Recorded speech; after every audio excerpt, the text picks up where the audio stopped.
Meet Zach. His work-life balance is anything but balanced. But when he gets on the bike, he becomes Zen Zach. Zen Zach exists outside of time. His heartbeat sounds like a mellow drum circle. It's cool, right? The only notification he hears is the sound of the ocean.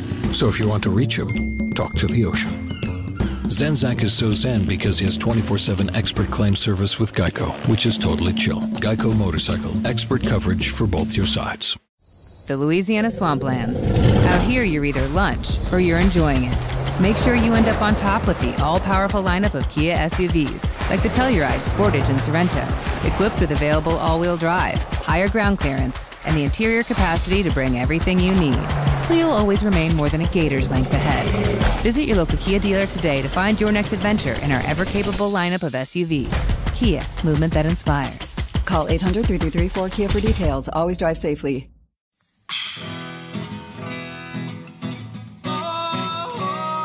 My friends, I am Vivian McPeak, and this is Hempresent.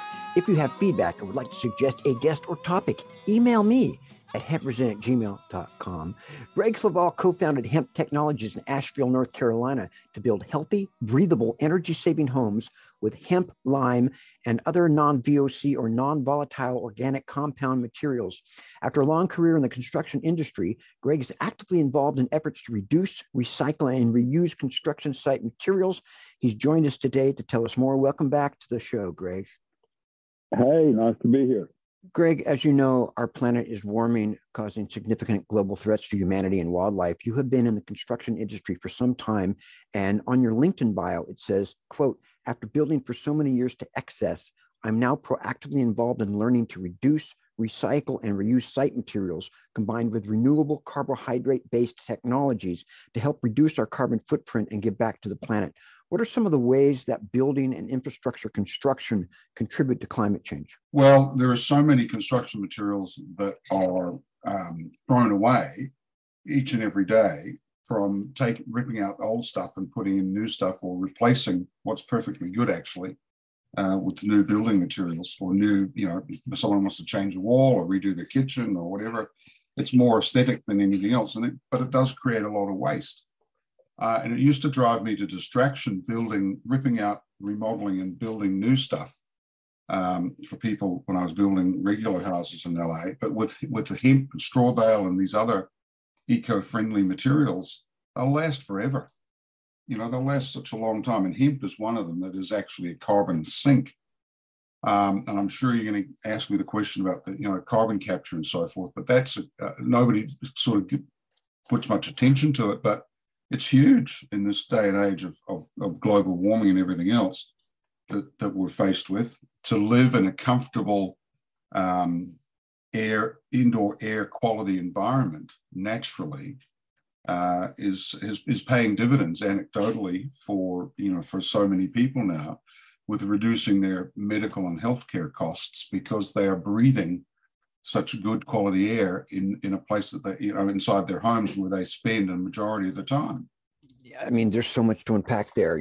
First of all, our kind of business model is that you take a perfectly good domicile and you tear it down and replace it with a different one, right? Ad infinitum, over and over and over. So there's that, and I've heard about a lot of new construction gassing off because of the amount of plastics and other stuff that's in there.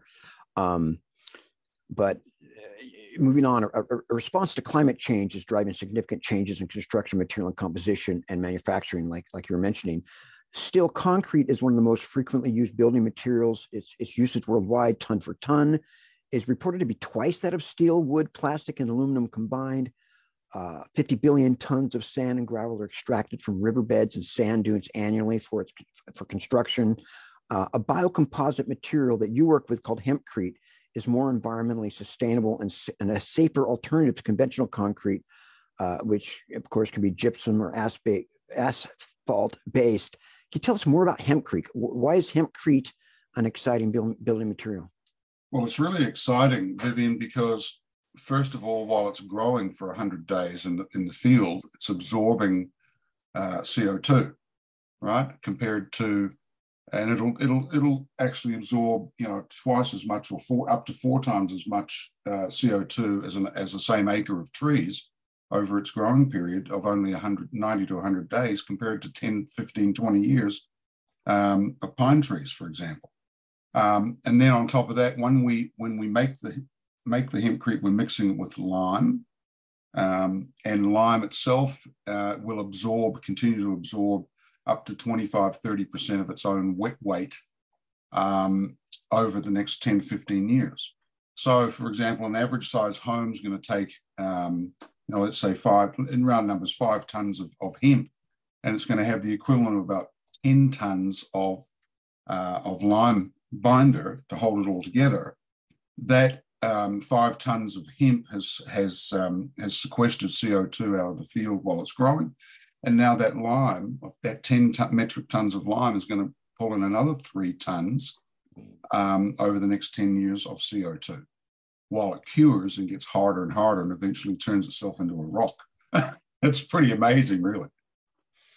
And from what I understand, it's not toxic, so you don't need to use protection to work with it? Absolutely not. It's all natural material, totally natural. And the hemp itself is what we call hygroscopic.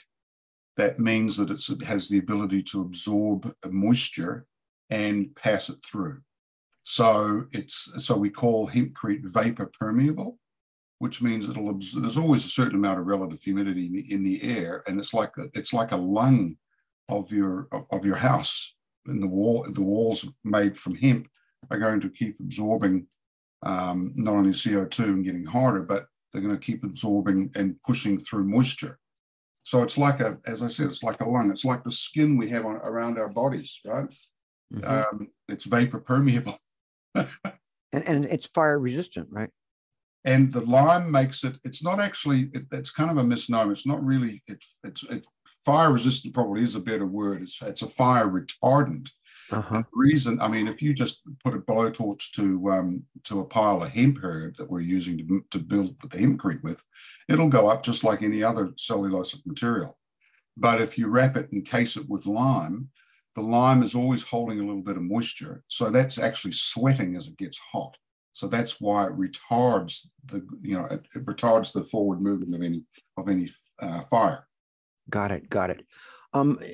Greg, a lot has changed for industrial hemp since you were last on in 2020. How affordable is hempcrete today compared to conventional concrete in terms of the cost of materials? And is there any other reason that architects and builders might resist transitioning to hempcrete?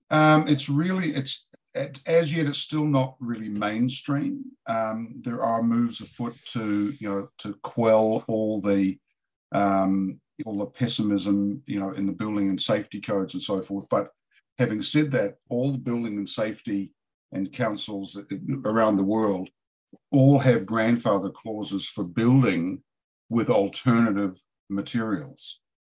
And that's been the way since man was building mud huts, right? Back in the day. So it's really a matter of education first. And that's what we found everywhere we built something. And we've been involved in over 400 projects now in all these years around the globe. And it's always been education, totally education based. And more people are coming to understand it. And more people are getting hip to using alternative natural materials for building. Now, when it comes to pricing, yes, at this stage, we're still around 10% more expensive than traditional construction. But the savings, the actual hard dollar cost savings actually start from day one once you open the door to your new house. Because you've reduced the amount of heating and cooling or mechanical heating and cooling equipment that you need. And as I said, we've seen anecdotally, up to 60% reduction in healthcare costs for a family living in a hemp house. Wow. I want to dive in a little bit more than that. We got about 2 minutes till the break. I understand that when conventional concrete is taken down, demolished, it releases toxic yes dust, and is there a carbon impact of that as well? There's not a carbon impact, but it does reduce. It's a fine silicate particulate that gets released into the air. But there's no off-gassing from the cement per se, but it has used carbon to make it because of the high heat necessary to take basically limestone and crystallize it. So if you can imagine, the DNA of limestone looks like a starburst. So that's why it's homogeneous and will self-heal. Whereas if you burn that limestone, to 3,000 degrees, you're going to turn it into a fissure, like a straight line. That's why you need to have expansion joints in your cement stucco on the exterior of your house. Whereas with lime plaster, you don't need that. Fascinating. We're going to take a quick break and come back with more questions for Greg Flavall. Time to roll out for the people that let us Hempresent. Hang loose. We're coming right back. Buckeye Health Plan Medicaid is built around you, offering medical, dental, and vision benefits with no copay. Members get free rides to healthcare visits, pharmacies, and social services. Buckeye rewards you for making healthy choices. You can earn $75 in rewards for well checks. Pregnant moms can earn up to $350 in rewards for taking steps to have a healthy baby. Visit ChooseBuckeye.com for Medicaid built around you. Meet Zach. His work-life balance is anything but balanced. But when he gets on the bike, he becomes Zen Zach. Zen Zach exists outside of time. His heartbeat sounds like a mellow drum circle. It's cool, right? The only notification he hears is the sound of the ocean. So if you want to reach him, talk to the ocean. Zen Zach is so zen because he has 24/7 expert claim service with Geico, which is totally chill. Geico Motorcycle, expert coverage for both your sides. When you download the Kroger app, you have easy access to savings every day. Shop weekly sales and get personalized coupons to get the most value out of every trip, every time, whether you shop in-store or online. Download the Kroger app now to save big. Kroger, fresh for everyone. Must have a digital account to redeem offers. Restrictions may apply. See site for details. Save big on your favorites with the Buy 5 or More, Save $1 each sale. Simply buy 5 or more participating items and save $1 each with your card. Kroger, fresh for everyone. We're back on Hempresent with sustainable building expert Greg Flavall. Greg, you're back. You're on the show in 2020. We talked about hempcrete. Have there been any other exciting developments in renewable, climate-friendly construction materials or methods since that time? And what's happening these days that's exciting you? I think the movements for lumber and plastics are steadily increasing. A friend of mine, Greg Wilson, who would be also another good person for you to interview here, just has a company called Hempwood. Have you heard of them? I had him on maybe 2 or 3 guests ago. There you go. See, great minds think alike. I'm trying to cover the bases, Greg. Yeah. So we've got 3 different accessory dwelling unit plans in with City of Medford right now for pre-approval, and hemp being an optional extra. We're also going to be speccing out with Greg's hempwood flooring, and using, we can do. I've made furniture with his hempwood. It's very dense lumber, of course, so it's pretty heavy and not cost effective to be using it for studs or anything like that, but we're getting there. He's moving forward at a fast rate of knots, which is great. And he's using, basically the parts of the plant that other people are throwing away or would throw away. So there's that. There's the plastics, where we've been involved in plastics now for about 2.5, 3 years. And we're just about to receive actually an injection molder, and we've got the hemp injection molding pellets coming from another farm, another partner of ours across the country, to be making hemp home compostable cutlery. Nice. Right. So all of these things, we're using pretty much from the roots to the flowering heads of the plant. We're using it all, and it's a 3 to 4 month project every year. And in some parts of the world, you can grow it 2 or 3 times a year. how about the supply of hemp in processing facilities and all that kind of stuff? If tomorrow mainstream construction entities decided they wanted to use, for example, make everything out of hempcrete, there'd be a supply problem, right? There would be a supply issue for sure. We do have a lot of hemp straw stalks that are about 3 to 4 feet long that we're getting out of Canada, where they grow for oil up there. And, we're processing those into some building materials and also into plastics. Talk about, is it biodegradable hemp plastic? Is that a thing yet? Yes, that's what I'm saying. We've been doing it for 2 or 3 years now, just over 2 years physically with our cutlery and our straws. But we have 2 types of biodegradable items. We have home compostable and we have industrial compostable. Industrial compostable means when you put it into a landfill, it's going to take, after a couple of years, it starts breaking down. Whereas home compostable, within 6 to 8 months, you put it in your backyard compost heap and it's gone, disappeared. The difference between the 2 is that we can't use the home compostable for packaging product, right? So instead, we're looking at doing some of our pill bottles and product packaging out of industrial compostable, because the home compostable will break down too quickly. So there's room for both, but bottom line is we're using all of the plant, which is great. Right. Yes. And it's an annually renewable crop.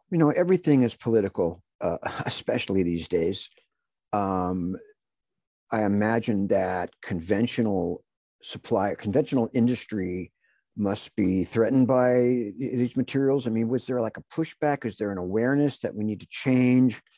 What's the dynamics there as far as, the obstacles to, because, it's great if some companies are using, sustainable products, but if it's not a comprehensive transition at some point, it's not going to make enough difference. How would you characterize the status of all of that?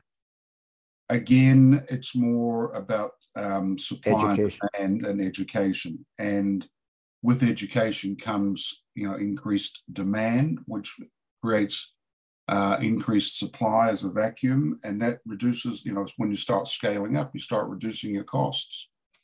And that's the language. That's the language that's going to have an impact, right? I believe so. Yes, it's the scale up that's the issue right now. We sell a combo set of knife, spoon, and fork that's home compostable, but it's 2 cents more than the equivalent you can get at Costco or any other supermarket made out of regular petroleum plastic. And it's got to be scaled to then become more competitive. But having said that, Vivian, sorry to interrupt. Having said that, please. There is a lot of demand worldwide from some very large companies that have been knocking on our doors looking for supply, but we haven't been able to supply as yet based on the logistics of bringing all that raw material that we need for X amount. Like every combo of knife, spoon, and fork has 7 grams of hemp in it. Well, you multiply that out, there's 454 grams in a pound. How many pounds of hemp do we need to make 1 million pieces of cutlery? It's that sort of numbers that we're still trying to kind of figure out. We're doing it. It's very much small numbers at the moment, but we keep plugging away, keep doing it because we enjoy it and we're passionate about it. Nice. As we all know, anything that you can keep out of a landfill, right? Mm-hmm. Or produce with less carbon footprint, the better. I know there's organizations like the Hemp Industries Association and stuff, but how much you keep talking about education? Who's working on educating these people? Are there efforts to increase awareness among the more mainstream conventional? Not enough. I mean, you've got a certain group of people, various people around the country who are lobbying and going to events and talking and so forth. But it's not enough to make an impactful difference, I don't believe. I've been, I'll stand on my soapbox any chance I get, and away I go for a few hours if people are prepared to listen. But it's like, give me the elevator pitch. What's it going to cost me? And what am I going to get back? It's that sort of, that's the ADD society we live in today. You know what I'm saying? Right. Oh yeah. No, it's the bottom line, right? Is this going to save me money? Is really what it comes down to. And until there's that argument, it's not going to change. Correct. I mean, it's mind blowing. It's surreal that, how about a future for your great grandchildren, right? Well, how about save humanity? I'm dealing with that on a daily basis, thinking, it's a tough world that we're living in. And it's, we've got inflation now, we've had COVID problems, we've had people getting paid not to work. And there's a whole raft of issues. The government keeps printing money and expecting there not to be any blowback. There's so many things that we're competing against, and people are distracted by, moment to moment every day. And unfortunately, it's a short-term the short-term ROI that they're looking at, because the long-term climate change is going to completely destabilize society, and it's going to cost, it's going to be so goddamn expensive. Everything's going to be astronomically challenging, right? And you'd think that would gain some traction, but there's a lack of vision, right? Yeah, I know. That's the it all starts, Vivian, with people like yourself helping to educate other people who are willing to listen. Got to Hempresent, man.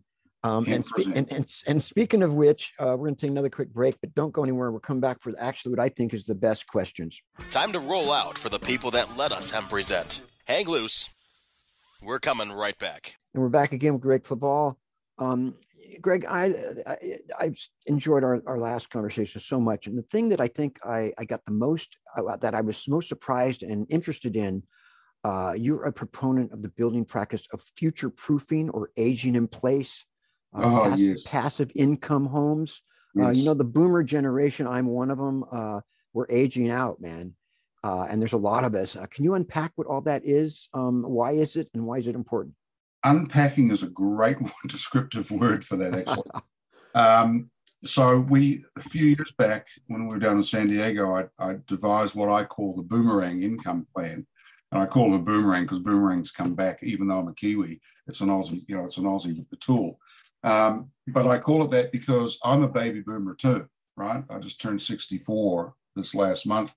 And I'm like, man, oh man, we've grown the children, we've put them through school, we've educated them, and now, they've gone off on their own, but they can't afford to come back they can't afford to buy a house, for example, right? Whereas we've got all this equity tied up after a 30-year mortgage in the house.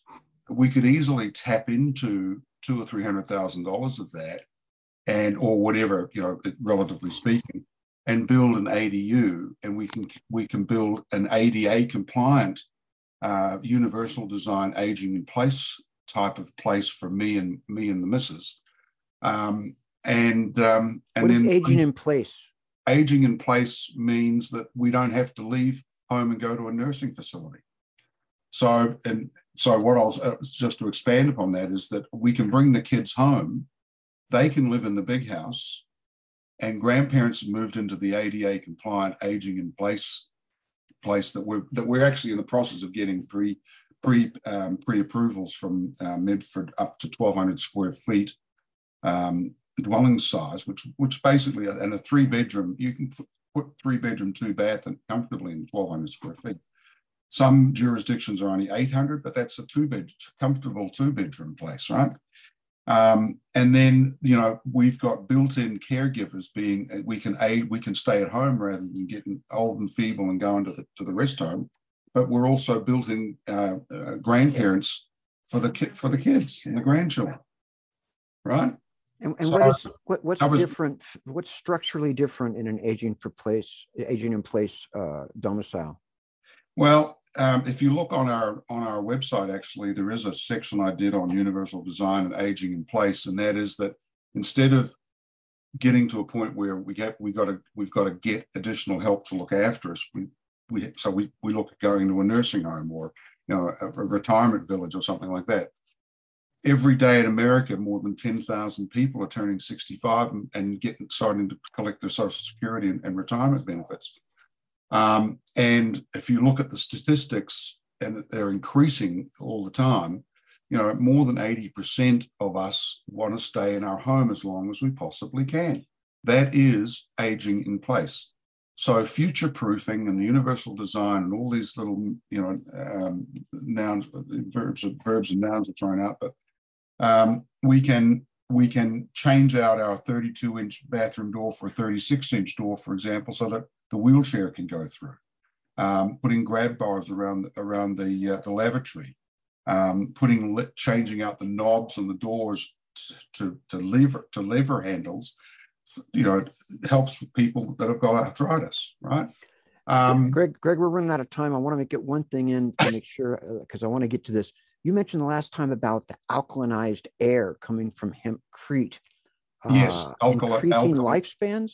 Yes, it's living in an alkaline air environment above 7%, above 7 pH. Well, lime actually is over 8 pH. So it's an alkaline air that we're breathing inside our homes. So yes, alkalinity is better for us health-wise. Acidity breeds problems. Alkalinity helps with problems. This is all just fascinating stuff. Greg, how can people, we got to go. How can people follow your work? Well, hemptechglobal.com is our website. There's a lot of information there, as you've commented on before, Vivian. It's sort of evolved over many, many years. And just contact us through there. Easy. Greg, thank you so much for being on the show, man. I applaud your work. Hey, thank you, Vivian. Thanks again. My pleasure. That's it for this episode of Hempresent. When it comes to prohibition, you got the right not to remain silent. The Hempresent intro music is 7 Mile Beach by Joanne Rand, and the outro music is Take Back the Plant by Stickerbush. Stay strong. See you next time. Marijuana, THC, sweet sativa, Dicker Queen, Santeria, Delta 9, smoke the ganja all the time. The opinions expressed on this CannabisRadio.com program are those of the guests and hosts and do not necessarily reflect those of the staff and management of CannabisRadio.com. Any rebroadcast, republication, or retransmission of this program without proper consent is prohibited. The Louisiana Swamplands. Out here, you're either lunch or you're enjoying it. Make sure you end up on top with the all-powerful lineup of Kia SUVs, like the Telluride, Sportage, and Sorento, equipped with available all-wheel drive, higher ground clearance, and the interior capacity to bring everything you need, so you'll always remain more than a gator's length ahead. Visit your local Kia dealer today to find your next adventure in our ever-capable lineup of SUVs. Kia, movement that inspires. Call 800-3334-KIA for details. Always drive safely. Meet Zach. His work-life balance is anything but balanced. But when he gets on the bike, he becomes Zen Zach. Zen Zach exists outside of time. His heartbeat sounds like a mellow drum circle. It's cool, right? The only notification he hears is the sound of the ocean. So if you want to reach him, talk to the ocean. Zen Zach is so zen because he has 24/7 expert claim service with Geico, which is totally chill. Geico Motorcycle, expert coverage for both your sides.